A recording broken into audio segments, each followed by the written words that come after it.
Zënë Osmani, derisa flasim për polarizimin, flasim kryesisht për diskursin. Dhe a ndjeni që në ndonjë moment gjatë mandatit tuaj si president, si presidente,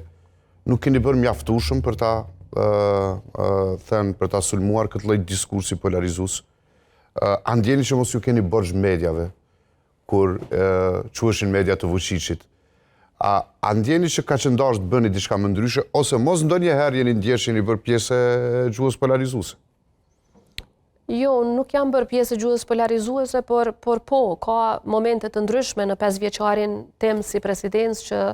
tash sikur të kthehesha mbrapa, sikur të kisha mundësi ta kthej kohën mbrapa, do t'i bëja më ndryshe dhe raporti më i afërt me media është një prej atyre çështjeve.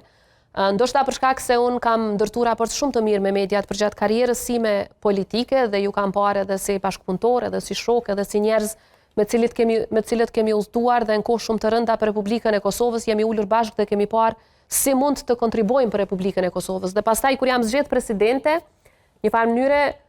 nga vlerësimi im, ju s'ma keni dhënë mua një shans që ta tregoj veten, po me njëherë jeni gjujt me paragjykime, me akuza që s'kam pasur, s'po flas për juve personalisht as për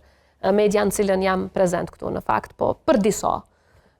Dhe natyrisht që kur ndodhin gjëra të tilla, atëherë duhet të kalosh në vetëmbrojtje. Mos ka qenë për shkak të pritjeve të mbaja që kanë pasur mediat për rolin tuaj?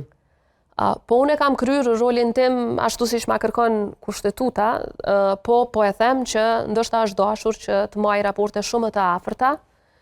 dhe të i kalohen keqkuptimet që i kemi pasur në atë mënyrë, por jo, në fakt nuk jam bërë pjesë e gjuhës polarizuese në raport me mediat, sidomos jo mediat në përgjithësi, ose ndonjëherë kam pas ndonjë raport individual me dikë specifik, atë e kam thënë, por mua më vjen keq që mediat shpeshherë kanë marrë kinë se po flasim për të gjithë, dhe ajo ka qenë e qartë që s'flasim për të gjithë.